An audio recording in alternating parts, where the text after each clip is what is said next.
Well, every year it feels like Christmas sneaks up on us. And Sean, that's probably more true than ever in 2021. I had to get in the Christmas spirit a little bit for this video. It's 1 degree here in Minnesota. We've got about 10 inches of snow on the ground. So I did a little decorating. It looks good. Drew a Christmas tree for you. But excellent. To all of you that are watching this video, whether you're ready to get into the spirit or you're just more excited that Christmas means we're inching closer to the end of 2021, there's no doubt that this year will be different as we continue to adjust our strategies to meet both in-person and digital needs. We wanted to provide some practical tips and encouragement for yet another unique Christmas season. So I'm here today with Sean Bublitz, who's a ministry consultant here at the Unstuck group, to pick his brain on this topic and discuss how we can continue to reimagine this Christmas season for a changing culture. So welcome, Sean. Thanks for having me, Amy. It's good to chat about this. I know we chatted similarly about this last year, but we really find ourselves in the same spot again this year. And even 1 year into this pivot, many churches are still working through what are the best strategies for managing both our digital presence and our in-person experiences. And so I think it's important that we keep working at it, and especially at big times of the year like our Christmas season. Exactly. We know that Christmas is a holiday where even people outside the faith and outside the church, they often still engage with Christmas services. The Christmas service has many family traditions built around it. And based on my experience at our church, most family members will still go to church with their family, even if they don't consider going to church regularly. So it's generally a huge opportunity that we don't want to miss. But that being said, Sean, with our current state of the world, even as some things are going back to normal, how can churches reimagine Christmas this year so that we don't miss this outreach opportunity? Yeah, so, the reality is that even though some of us have started regathering and we've gotten comfortable with attending in person again, not all churches are there, actually. Some churches are still primarily online, but a lot of churches have gotten comfortable with these in-person environments again. Most people who aren't currently connected to your church, they're still probably not going to want to come to an in-person experience at Christmas. Even if that's, wearing masks or socially distanced in the state of this pandemic, they're not in a place where they're willing to get out in a new environment that they're not comfortable with a crowd of people that they're not necessarily familiar with. So that's kind of the downside of what we're facing. If churches are banking on their attenders bringing people to church, and not only that, and not getting creative about other approaches to Christmas this season, I think they could miss a big opportunity this year. But there's also an upside. I think, most people that are connected with the church now, they're used to attending these online environments. And most churches are really getting better at designing these online experiences for people. So maybe, the better question is right now, how could we reimagine our Christmas experience, especially online this year, that could reach and impact maybe thousands of people and help them take their next step towards Jesus? Yeah, that's a good point, Sean. As you're talking about people not wanting to regather, I actually think the large churches are going to struggle with that even more, because the bigger the gathering, the more resistant people are to go to it. So even after all this time, we're still operating, many of us, in a limbo between those who are comfortable in person and those who aren't. And at Christmas here, we don't want that to become a barrier for how we could reach people this Christmas. So Sean, if you were coaching pastors on their approach to Christmas this year, where would you start? Yeah, so I'd start with really a couple of key questions. The first question I think churches have to ask is, what could we create online that would really reach people who are currently outside the church and outside the faith? And I say, start there, because I think if we don't, we're going to just kind of go back to what we've always done, which is we're going to put our best energies into designing those in-person experiences. And then we're going to use whatever leftover energy we have to design that online experience. But I think when we do that, we're making the in-person experience still the primary venue that we're designing around.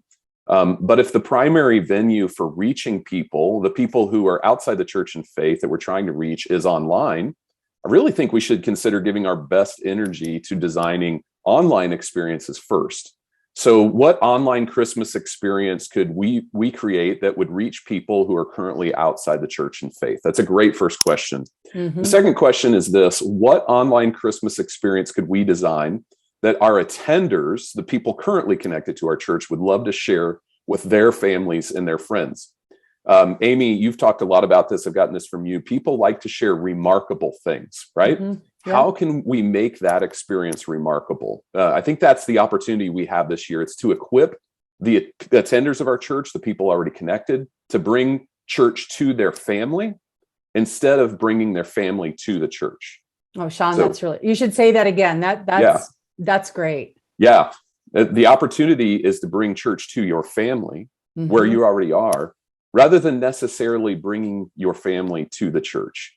And, Amy and I, you and I were talking about this earlier, and we each kind of imagined our own Christmas gatherings, how easy it would be to watch an online church experience in the flow of that gathering, what's already happening, whether it's before the meal or after our meal or after presents, whenever it might be. But if people are going to do that, they need to know what that experience is that will connect with their family and friends who aren't yet connected to the church. Yeah, that's really good. And I like the word you used, remarkable, right? By definition, remarkable means it's something worthy of being remarked about. And that's a high bar, but let me give you some kind of broad brush thoughts around that. I think when we design online Christmas, we have to include elements of nostalgia. As humans, we love tradition, and research has shown that it's actually hardwired into us. Tradition makes us feel safe, and we're actually mentally healthier when we participate in traditions. So we have this opportunity to leverage that feeling for Christmas. Part of tradition and nostalgia for me, for example, includes the imagery of Christmas. Think trees, snow, stars, presents, lights, all those environmental pieces that make us feel nostalgic about it.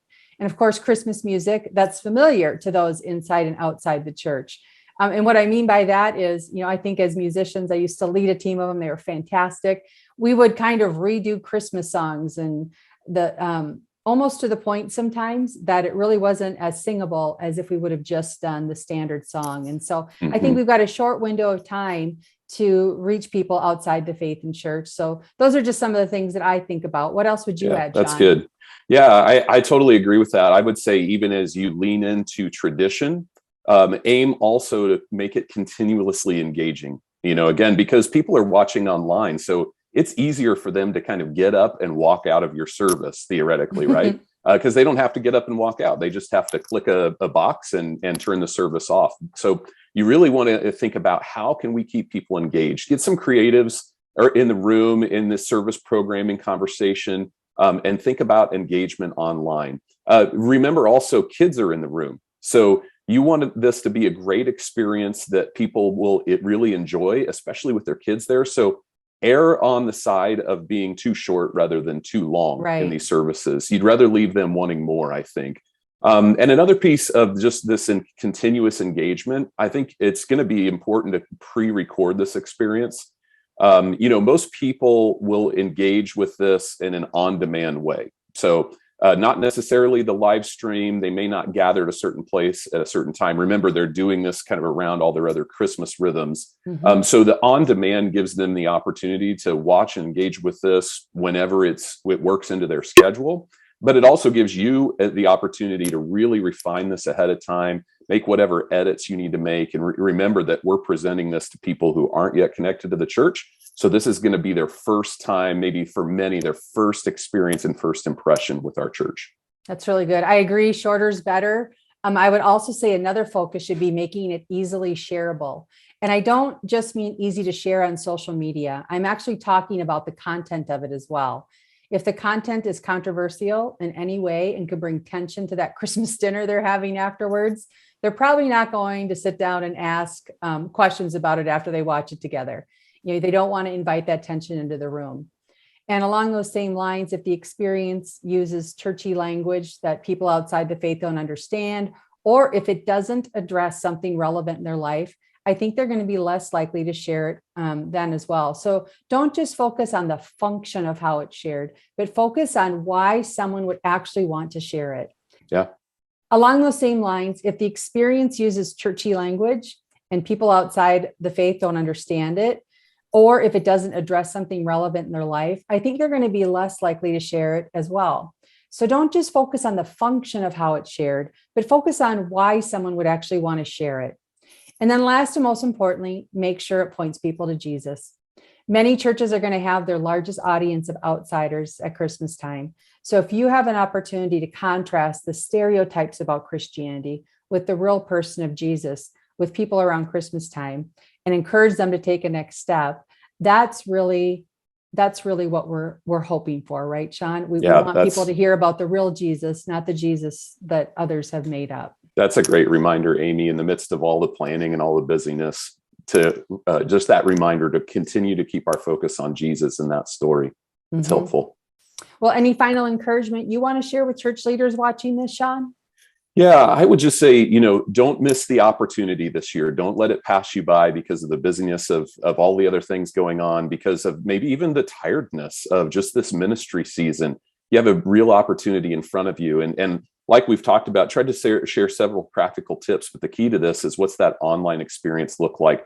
Our leader, Tony Morgan, shared some data recently that he found online. 41% of people, well, no, I think it was only 41% of people right now are comfortable going back to a large religious service, that larger gathering.